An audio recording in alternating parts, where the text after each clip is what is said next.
Where Kindness Lives is designed to cultivate a kinder world by helping to inform and inspire.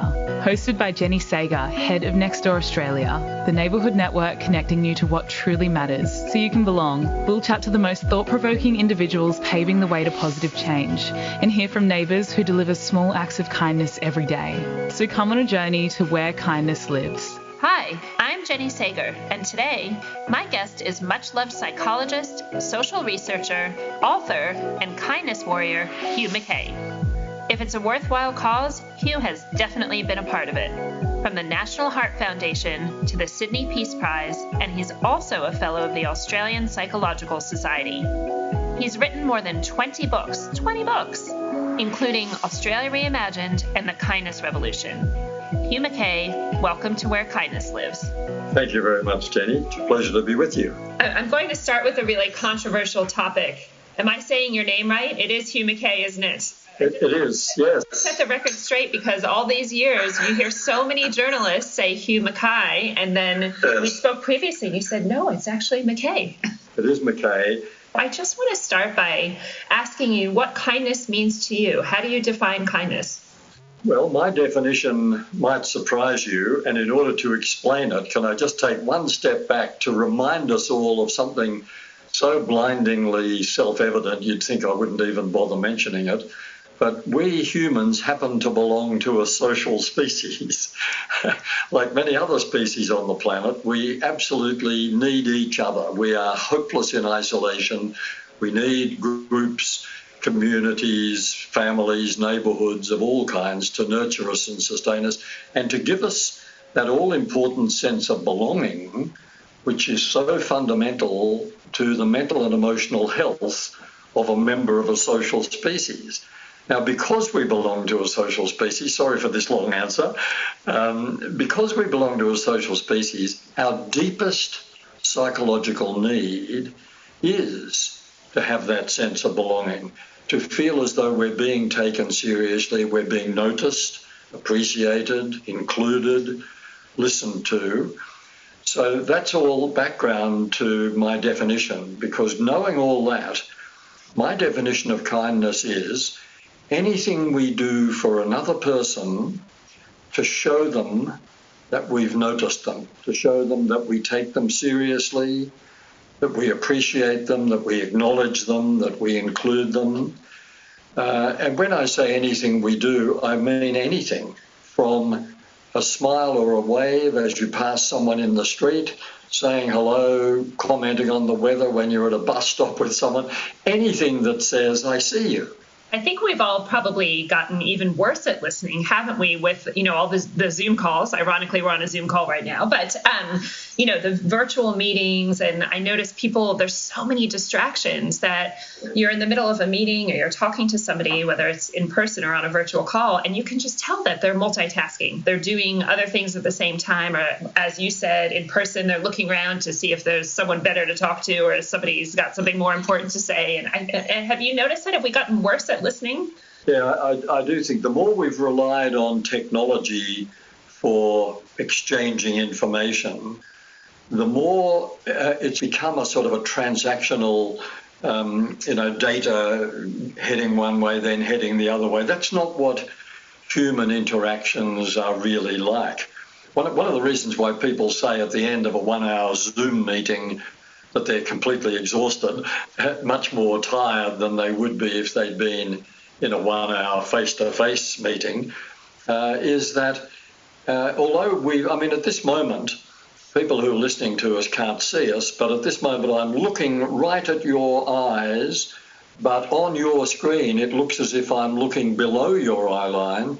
Now I look into the camera, it looks as if I'm looking at you. This is a strange game we're playing with the technology. We're not actually seeing each other at all. We're both looking at a screen, and we're both responding to images on a screen and sound waves that are reaching us via the technology. It's very, very different from the complexity and subtlety and richness of a face-to-face exchange. It's interesting to think about how technology is contributing to that social divide, essentially. And that's actually exactly why Nextdoor was created. So the co-founders actually looked back at how technology, dating all the way back to the 1950s when the television was invented and people started watching TV while eating dinner or having TV dinners. And they looked at that and read some books, including a really famous one called Bowling Alone, which you may or may not have read. And they just thought, well, how can we use tech for good and actually try to nudge people to meet local people in their community and reestablish what was the original social network, the neighborhood, because we know that has a positive impact on mental health and well-being.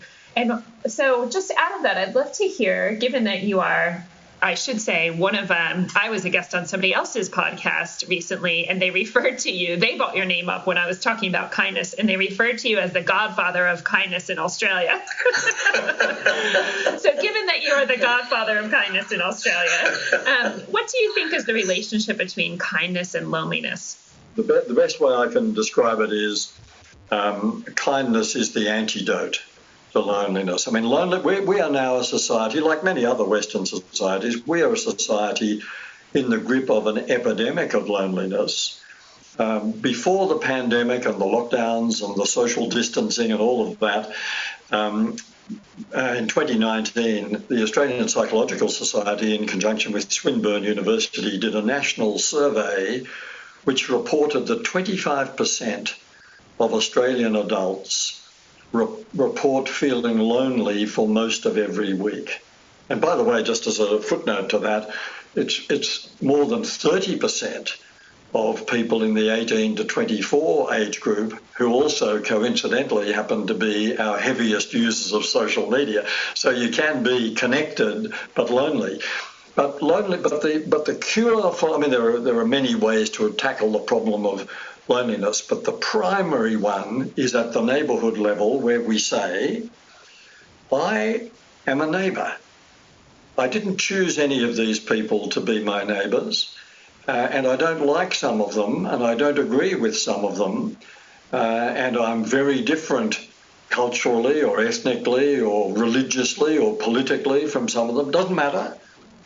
There's this very special category of human obligation called being a neighbour. It's like a biological obligation we have because we need neighbourhoods to sustain us and nurture us.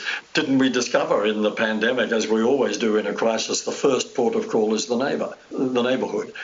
Now, what that says to me is, in my neighbourhood, there are bound to be some people suffering from loneliness. That is not their problem, that is my problem. They are part of my neighbourhood and I am a neighbour.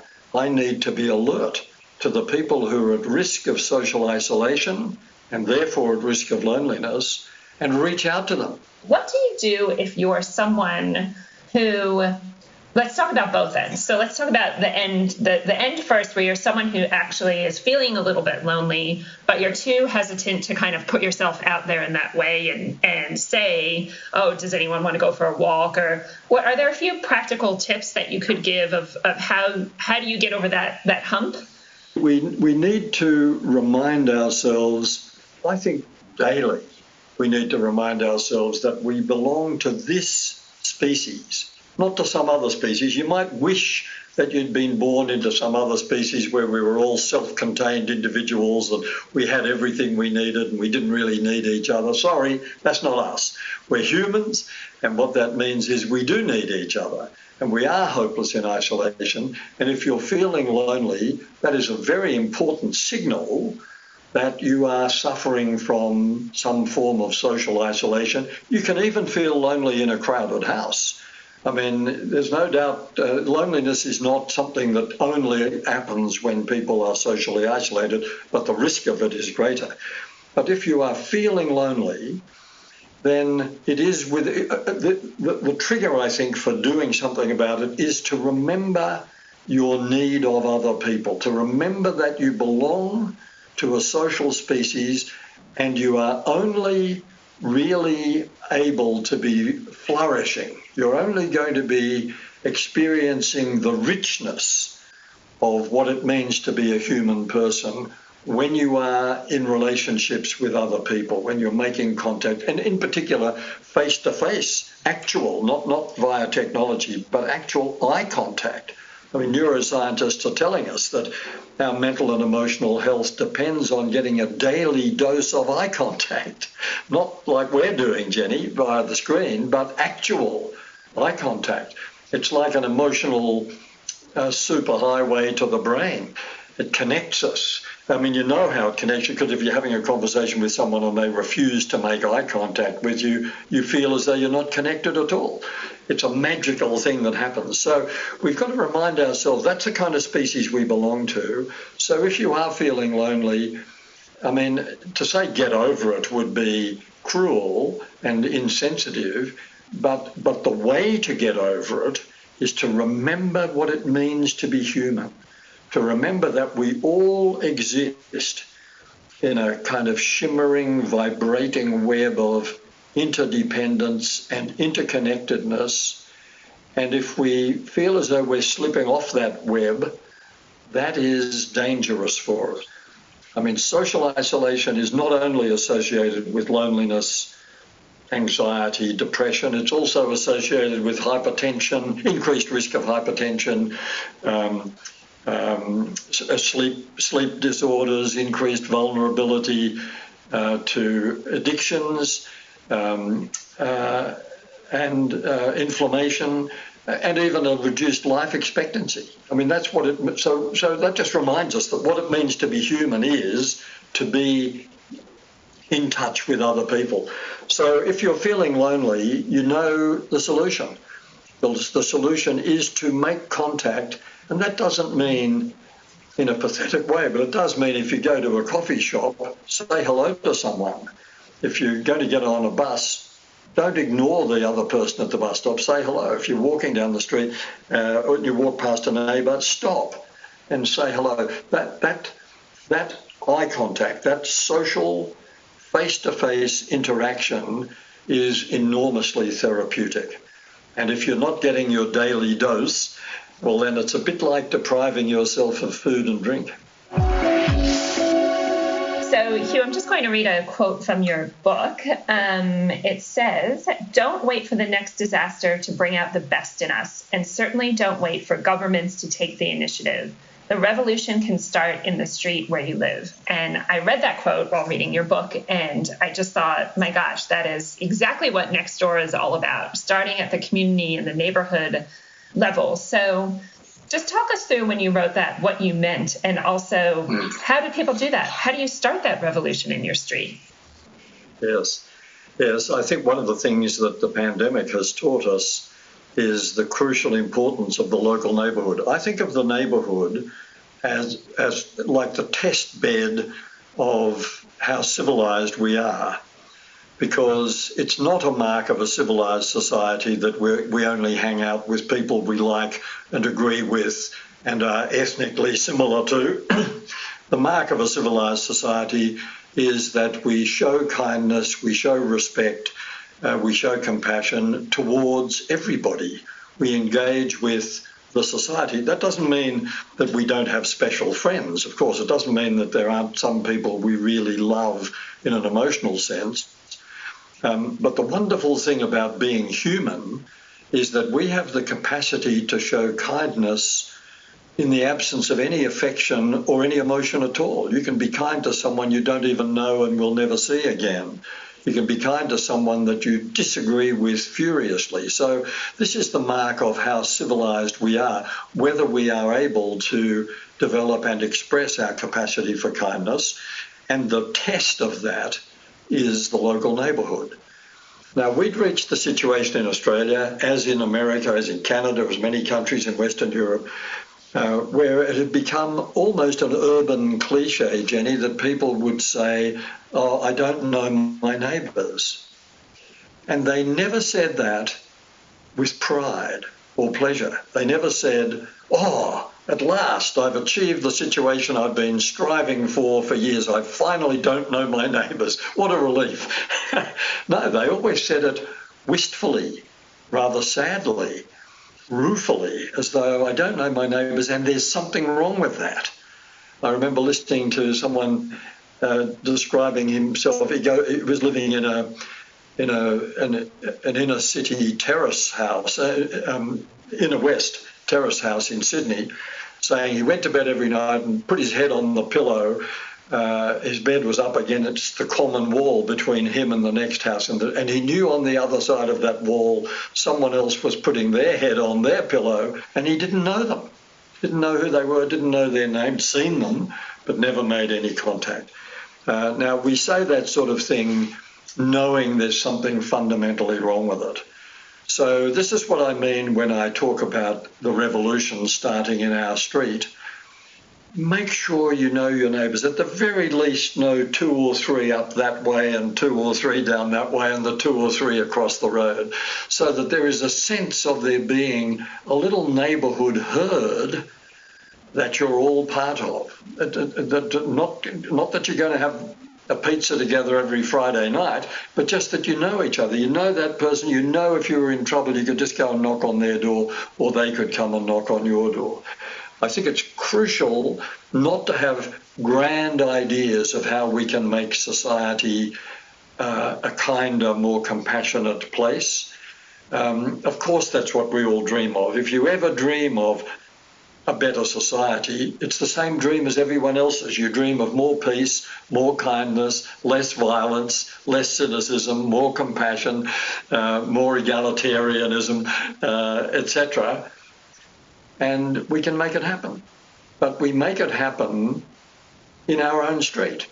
We did some research with Swinburne University last year that actually looked at those small acts of kindness at the neighborhood level and the impact that they have. So just like you mentioned, things like waving, saying hello to somebody you don't know, smiling over the fence, bringing your neighbor's bins in, all COVID safe, simple acts of kindness. And we actually found that the impact of those acts of kindness was massive and had a positive impact on mental health and well-being, and that you actually only need to know 6. We were able to quantify that number, 6 neighbors to start having and feeling the impacts, that those positive impacts on your mental health and well-being. So you actually got the number right when you said 2 down the street, 2 up the road, 2 across the street.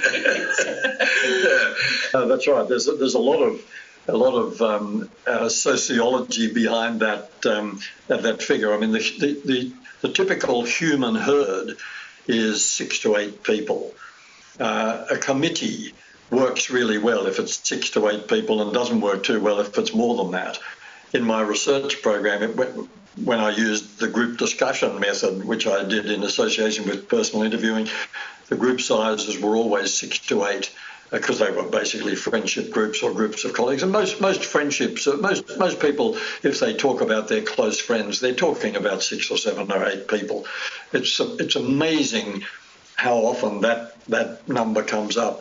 It's a herd that's big enough to give us the sense of belonging, but small enough for us to feel that we know all the people in that herd. Now, we belong to larger tribes as well, but they don't give us the same psychological satisfaction that being part of the herd involves. And of course, because we are herd animals, to feel cut off from the herd is distressing for us. That's why loneliness, which is really, you could define loneliness as feeling cut off from the herd. That's why it's associated with all these other mental and physical or increased risk of mental and physical illness. So interesting. We're really pretty basic animals, really, if you just go back to it, aren't we? How do you tell the difference between kindness and just niceness or politeness? And I think the part 2 of that question, and especially as a parent of 3 young boys, how do you teach kindness? How would I teach them the difference between being kind and just being polite or nice to somebody? Yes.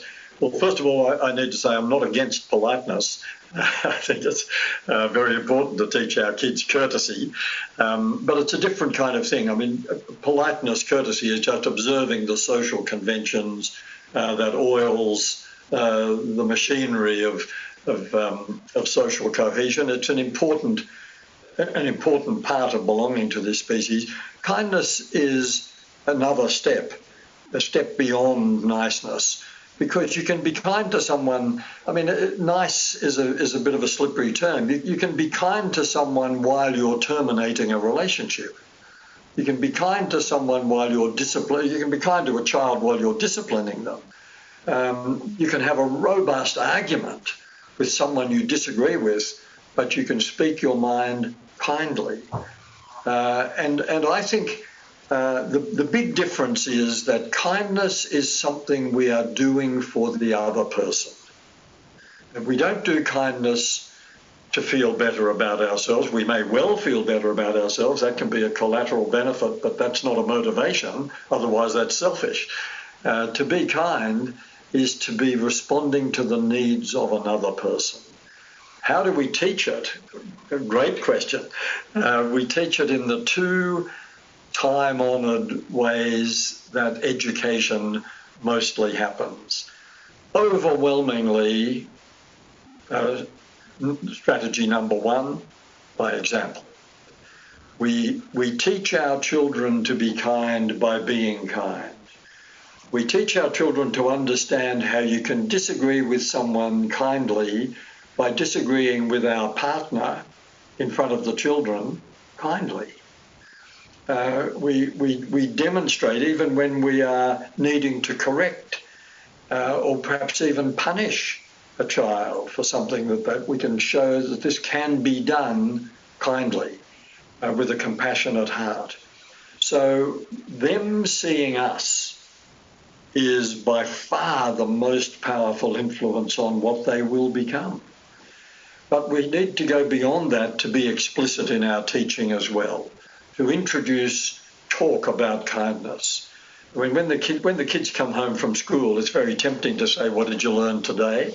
And there's nothing wrong with saying, "What did you learn today?" But a prior question could be, What did you notice any acts of kindness today? Did you see someone being really kind to someone else? Or what was the kindest thing someone said to you today? Or were you kind to anyone today? To keep it on the agenda. In the family conversation at night, over dinner perhaps, to talk about something you saw today that demonstrated kindness in action, and to show that you admired that, and if it happened to you, how much you appreciated it.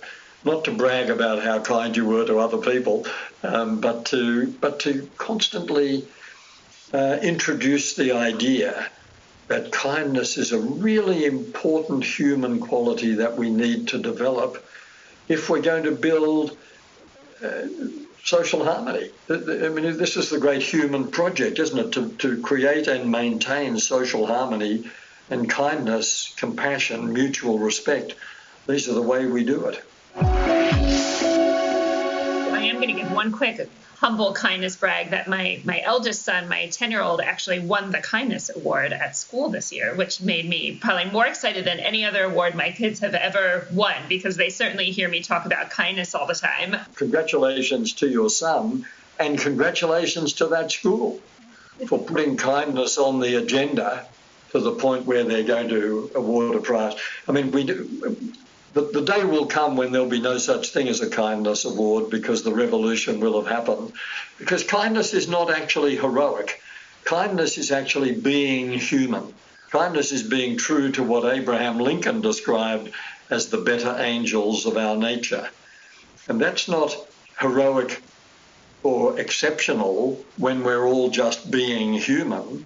It's the way humans are with each other. You read a quote by Abraham Lincoln, one by Samuel Johnson. I'm going to read you one by somebody else who I hugely admire, yourself. You actually said that ego is the great enemy of kindness, which I thought was such a profound statement. Can you explain that one a little bit? I do think kindness is humanity's most precious asset, and it is extraordinary how we undervalue it. And by the way, we need things like pandemics, floods, fires, etc., to jolt us into remembering this. But it's our greatest asset. But the thing that distracts us from kindness is our ego-driven agenda. When we are driven by personal ambition or competitiveness or acquisitiveness or anything else that's designed to satisfy the ego, then kindness is the casualty. Ego is not only the enemy of kindness, it's a barrier to social cohesion. It gets in the way of our open relationships with other people. It gets in the way of our attentive and empathic listening. Why do I have to listen to this? I don't find this interesting. I don't agree with this person. That's the ego saying, come on, it's all about me. Well, no, it's not. I'm a human. It's all about us. And I have a responsibility to listen to this person who I don't agree with.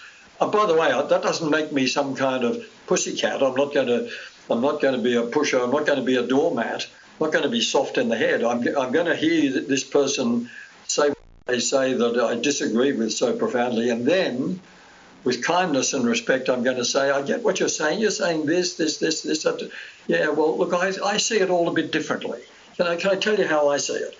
It's nothing to do with agreeing with everybody or being acquiescent. It's just to do with being open to other people. And the ego gets in the way. If we think it's all about us, then we've lost the plot as humans.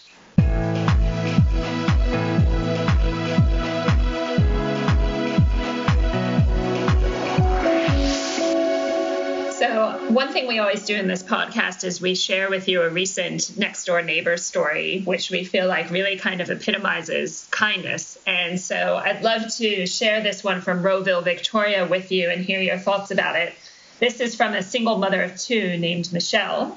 And what happened to her was she had her fence damaged by a car accident in the neighborhood. And her neighbor Richard was walking his dog in the days after, and he noticed the damage. So he was, a bit of a handyman, and he had a few fence palings at home lying around. So he knocked on her door, offered to help, and just like that, fixed the fence. It was good as new, didn't charge Michelle anything. And then we saw the post on Nextdoor, which said, "Thank you so much. I just want to let everybody know that there are still nice, friendly people in this world. Dropping a little thank you to him this week." And then she went on in the post and explained what happened. Well, it's the first reaction is to say it's like heaven, isn't it? But then the second reaction is to say that is a perfect example of non-heroic behaviour. That is a neighbour being a neighbour. This person's fence has been broken. I've got the know-how to fix that and the equipment to fix it, so naturally I'll fix it. And it's wonderful when it happens, and it's awful when it doesn't happen. But those sort of things are happening millions of times every day in Australia. If you watch the news at night, you'd think that all that was happening was people were shooting each other or crashing their cars or having conflict and so on. I mean, the news tends to be the bad news because it's about the exceptions. And that's why it's news. It's what news is, what some unusual, amazing thing that happened. It's not news when Richard fixes Michelle's fence. That's humans behaving like humans. That's neighbours being neighbourly. It's absolutely, no doubt, my favorite part of my job is just reading these stories from all over Australia every single day. And you really do see that kindness is contagious, as you're saying. Like one of my favorite ones a few years ago, I actually used to have a query set up just to search for the word lemons, because so many people that had lemon trees were just constantly leaving bowls, lemon trees, orange trees, of fruit on their front step for neighbors to take. And one of them, this was actually in Canberra, in your neck of the woods, she left a bowl of lemons out on the front steps, and then about an hour later, she posted again and said, "Oh my gosh, the lemons went away so quickly. I'm leaving another bowl of lemons out." And then those went away. And what you saw in the comments of the post were people actually saying, "Oh, thanks so much for the lemons. I left you a jar of my homemade jam in return." Or, "Oh, thanks so much for the lemons. I left you a pie." And you could just see the chain happening. Isn't it a lovely thing to belong to this species? To belong to a species where people do that sort of stuff routinely. And it's very easy to knock humanity. Oh, we go to war, we kill each other, there are rapes and murders and all that. And all that stuff happens, and it's news and it's exceptional. And we can learn to compete ruthlessly. We can learn to be violent if we have a wounded childhood and a poor example. All that sort of stuff is also possible. But the overwhelming truth about this species is that it's a wonderful species in which people actually do care for each other. Absolutely. Well, we could talk forever. I do want to get to, we have a fun thing coming up called the Kind Carousel, where we'll throw some rapid fire kind questions at you. But first, obviously, have to ask you, Hugh, what's next for you? Are you already writing your next new book? I mean, my gosh, you turn out books like, I don't even know how you do it. But what is it? What's next for you? Yes, it is another book, but it's a novel. People who read my non-fiction books, like The Kindness Revolution, may notice that I'm very keen always on telling stories that illustrate the themes of the book. And that's the researcher in me, I think. I've learned about human nature through 60 years of research, mostly spent listening to people telling their stories. So you can't beat people's stories. But every now and then I like to tell a story that's not part of a non-fiction book, but is actually just a novel. So I've had several novels published. Mostly people don't buy them, but I keep hoping that they will buy the next one. And so that I've just finished the next one, and I'm in the tense situation of having submitted it to the publisher, but not yet having a verdict. So the Kind Carousel is a bit of a play on words here with the word kind. So it's a rapid fire 5 questions, a little bit of a way to find out a little bit more about you, but it will be fun. So here we go. What kind of movies do you like to watch? A very, very broad taste. I'm a sucker for rom-coms, but I also like Scandi noir. And what I'm not keen on is science fiction. What kind of food do you like to order? Well, because I have some digestive problems, that's a little burden I carry.